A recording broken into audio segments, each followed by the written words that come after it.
اور یہ لوگ نہ راہبر ہے نہ راہرو ہے، بلکہ کیا ہے؟ راہزن ہے۔ یہ لوگ راہزن ہے، سیدھے راستے سے ہٹانے اور بھٹکانے والے ہیں۔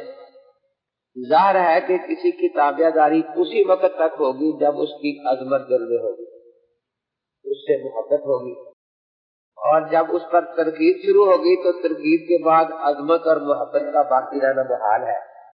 اس لیے اب تو یہ ان سے اپنی عزت کروائے گا، نہ کہ ان کی عزت کرے گا۔ اسی لیے آگے لکھا ہے تقلید میرے نزدیک صاحب علم آدمی کے لیے تقلید ناجائز اور گناہ، بلکہ اس سے بھی کچھ شدید تر چیز ہے۔ گناہ سے شدید تر چیز کا نام تو کفر ہی ہوتا ہے، مگر یہ یاد رہے کہ اپنی تحقیق کی بنا پر کسی ایک سکول کے طریقے اور اس کے اصول کا اتباع کرنا اور چیز ہے، اور تقلید کی قسم کھا بیٹھنا بالکل دوسری چیز ہے۔ یہی آخری چیز ہے جسے میں صحیح نہیں سمجھتا۔ رسائل مسائل حساب صفحہ 244 صفحہ 2۔ دیکھیے، ایک ہوتا ہے تعصب، اس کو ہم بھی برا کرتے ہیں، ایک ہوتا ہے تسلب، اپنے مسلک پر مضبوطی، اس کو برا نہیں ہم کہتے ہیں، یہ تو محمود چیز ہے نا۔ تعصب یہ ہے کہ دوسرے ائمہ یا ان کے مقلدین کو غلط کہا جائے، ان میں کیڑے نکالے جائے۔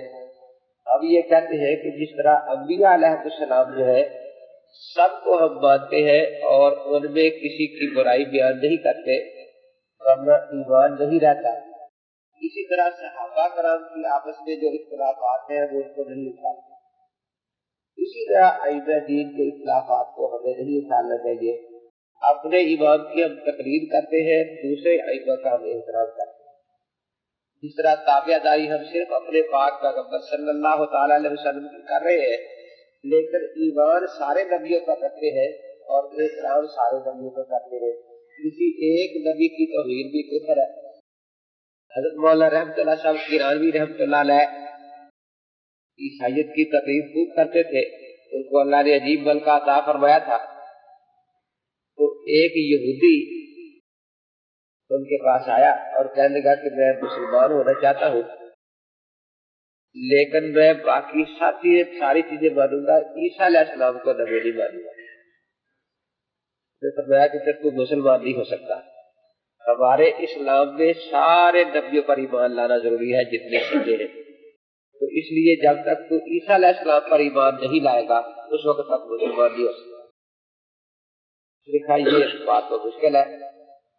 عیسیٰ علیہ السلام کے بارے میں اس نے کچھ باتیں بیان کی، انہوں نے فرمایا کہ یہ باتیں ساری غلط ہے، ان باتوں پر ایمان نہیں لانا ہوگا۔ جس طرح اسلام نے بتایا ہے کہ وہ روح اللہ ہے، وہ کلمت اللہ ہے، وہ صاحب معجزات نبی تھے، اسی طرح ماننا پڑے گا۔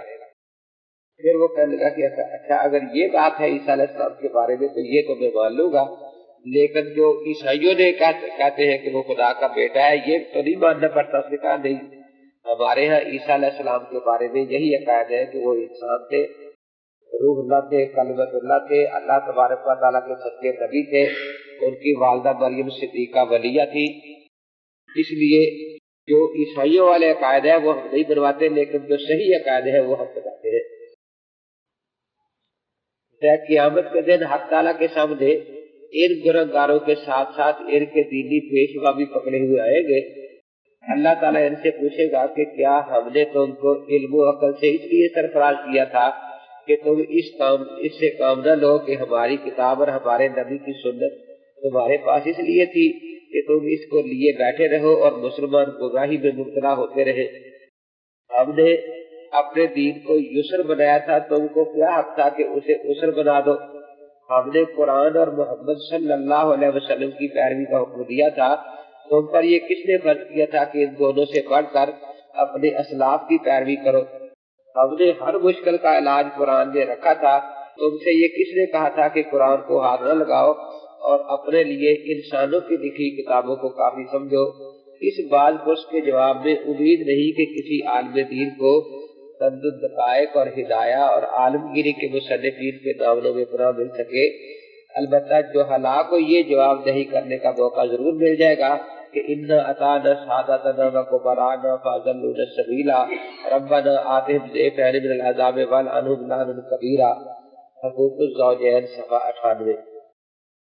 اس میں بھی یہی بات ظاہر کرنے کی کوشش کی گئی ہے کہ فقہا نے گویا مسائل خود گھڑے ہیں. یہ کتابیں انسانوں کی لکھی ہونے کا مطلب یہ ہے کہ انہوں نے مسئلے خود بنا کر لکھے ہیں.